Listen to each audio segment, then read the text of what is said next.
أعوذ بالله من الشيطان الرجيم بسم الله الرحمن الرحيم إنما يخشى الله من عباده العلماء وقال النبي صلى الله عليه وسلم صدق الله ورسوله النبي الكريم.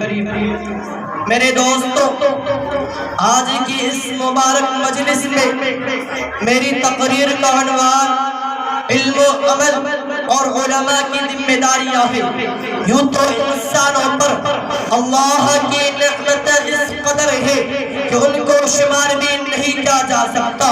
چنانچہ قرآن پاک کہتا ہے وَإِن تَعُدُّوا نِعْمَةَ اللَّهِ لَا تُحْصُوهَا. اگر تم میری نعمتوں کو شمار کرنا چاہو تو نہیں کر سکتے، مگر اللہ پاک کی نعمتوں میں سب سے بڑی نعمت ایمان ہے، اور ایمان کے بعد سب سے بڑی نعمت علم ہے. علم وہ دولت ہے جو نبیوں کی میراث ہے.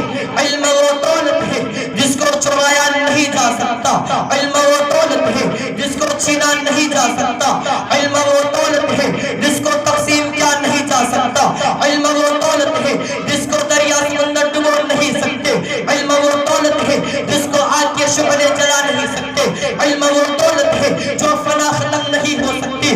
علم وہ دولت ہے جو مالدار کو بھی پیچھے چلنے پر مجبور کر دیتی ہے. علم وہ دولت ہے جس نے مٹی سے پیدا ہونے والے آدم علیہ السلام کو فرشتوں پر بلندی عطا کی.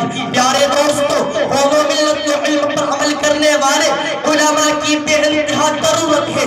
تاریخ گواہ ہے کہ اس امت کی کشتی جب بھی بھور میں پھنسی ہے تو ان بوریوں پر بیٹھنے والے علماء اور اہل اللہ نے اسے ساحل پر لگایا. اگر باطل نے وادی مسائل اور طاقت کا استعمال کیا تو علماء نے اپنی فلادمی بھاسوں سے اس کا منہ توڑ جواب دیا. امت کی تشنگی اور پیاس کو سراوے سے بدلنے کا فریضہ علماء ہی نے انجام دیا ہے. شیخ الہند کی استقامت کو سلام. مالٹا کی جیل میں ایک مرتبہ حسین احمد مدنی نے شیخ الہند سے فرمایا کہ حضرت اگر ممکن ہو سکے تو کوئی حیلہ کیا جائے تاکہ آپ ظالم انگریزوں کی ظلم کی ساز سے بچ جائے.